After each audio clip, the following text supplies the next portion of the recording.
Hi, this is Munson with Munson Music, and we're going to talk about how you can play a song called "I Will Follow You" by Ricky Nelson.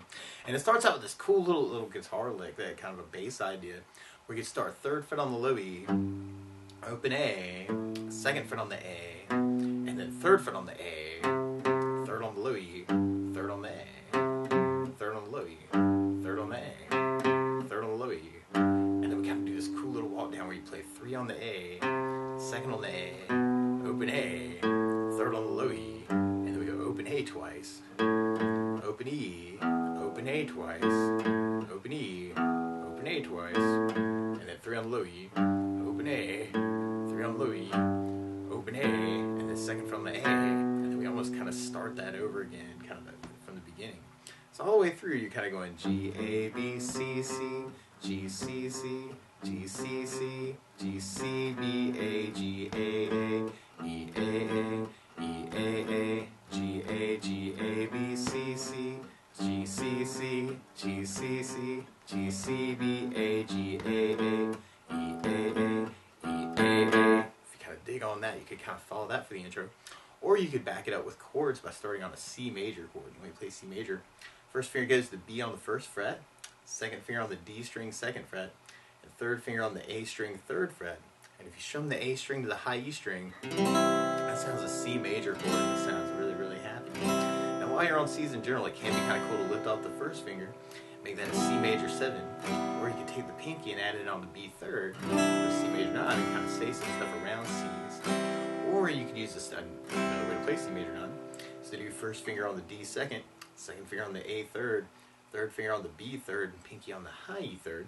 And if you strum the A string to the high E string, that sounds a C major 9. It sounds really, really groovy happy. And then from the C, we'll be going to an A minor. We'll play A minor. First finger goes to the B on the first fret, second finger on the D second fret, third finger on the G string second fret. And if you strum all those together, that sounds an A minor chord, and it sounds really simple. And you may also want to think about lifting off the first finger and kind of making that an A suspended second. Or you could add in the pinky on the B string third for an A suspended chord and kind of say some stuff around A minors. Or you could lift off the third finger and make it an A minor 7. Or you could add in the pinky on the high E third for an A minor 7. Kind of like that for the A minor. And through that intro, actually, you could work it as kind of a down idea, kind of a C, 2, 3, 4, 5, 6, 7, 8, C. And I'm adding a little bit of muting to that to kind of make that a little bit sneaky. A minor, da, da, da, C, C, A minor, and that last A minor, we kind of have this big down, down kind of hit. Or one of my favorite strum patterns for a 4/4 like this is down, down, up, up, down, up. So if you took the C and tried that a lot, you'd have down, down, up, down, down, down, up, down, down, down, up, down. So if you tried that through the intro, you'd have the C, down, up, down, C, down, up, down, A minor, down, up, down, C, C, A minor. Another option, actually, is kind of a down, up, down, up, up, down. Kind of gives you a little more room to swing it. Kind of down, down, up, down, down, down, up, down, A minor, C, C, A minor. So you're going to play around with that too. And then from there, then we'll be going into our first verse. And on our first verse, we start out on C major, but then we go to an E minor chord. We play E minor.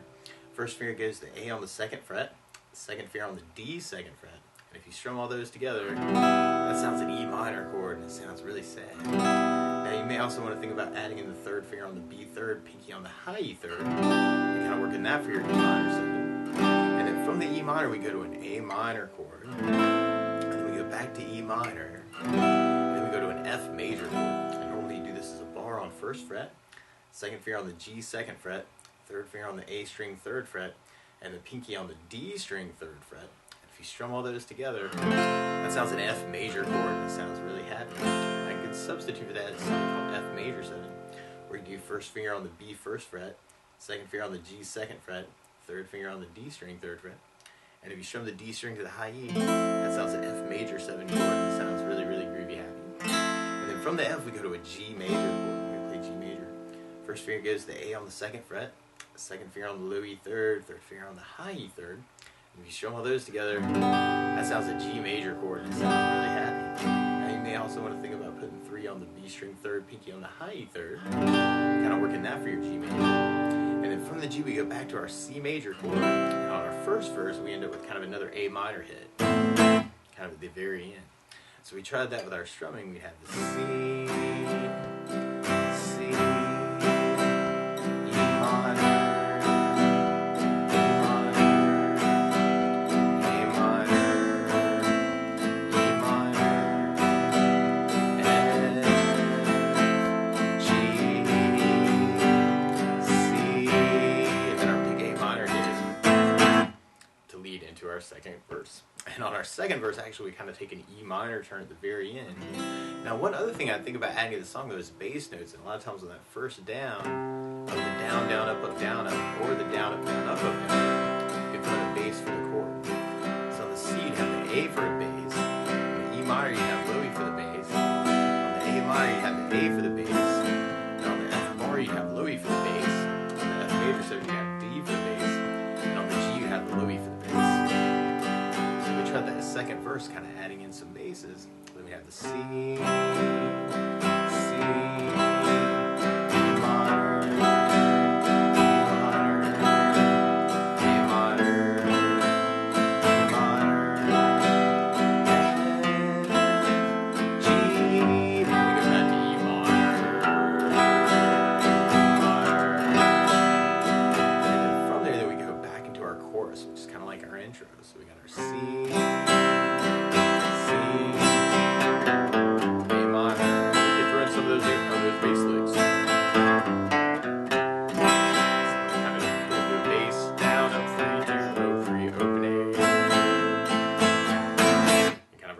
At the end, and then from there, we're going into our third verse. There's this cool little push on our third verse where we end up going to a D minor chord. We play D minor. First finger goes to the high E on the first fret, second finger on the G string second fret, and third finger on the B string third fret. And if you strum the D string to the high E string, that sounds a D minor chord, and it sounds really sad. Now on D minors in general, it can be kind of cool to lift the first finger, make that a D suspended second. Or you can add in the pinky on the high E third and kind of get a D suspended chord and kind of say some things around the D minor. And it's almost like this halving idea of kind of this D minor to E minor. And then we got our F, which is kind of like a little tag. D minor, G, C. And then we got a kind of big C hit kind of at the very end. And where those chords are halving with the D minors, you may want to do kind of a down, down, up if you're doing the strum pattern. Kind of down, down, up, down, down, up. Half a D minor, half a G, and then our whole pattern on the C, and then kind of that big C hit. Or you could throw in the basses and have D minor with the D bass, D minor with the E bass, F with the bass, down, up, down, D minor with the D bass, G with the E bass, C with the A bass, and kind of our big C hit. So we tried that all the way through that third verse. It almost feels like a bridge. But we have kind of that C, C, E minor with the E bass.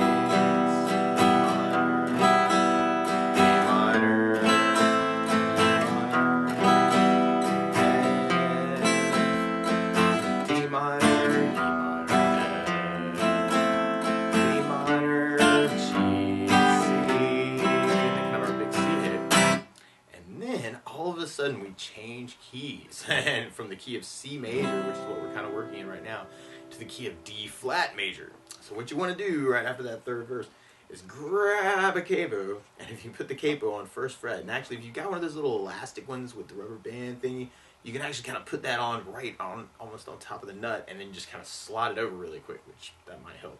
With the Kaisers, like little clamp-on capos, it's a little bit different because you'd have to grab it. But then once we got a capo on the first fret, then now your C is really a D flat major, and your A minor is really a B flat minor, and your E minor is really an F minor chord, and your F or G major is really an A flat major chord, your F is really a G flat major chord, and the D minor is really an E flat minor chord. But to take it from there, actually, then we kind of go right into our chorus part. So we're back on our C, C, A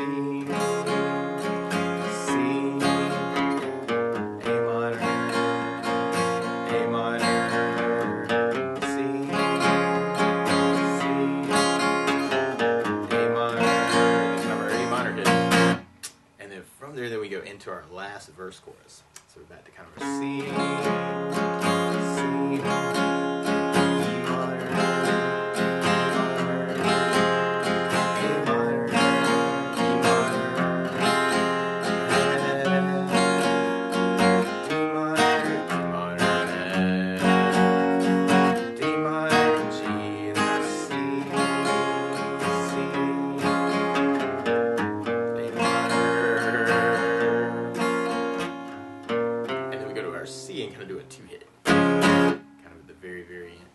But that's the basics of how you can strum through I Will Follow You by Ricky Nelson. So good luck.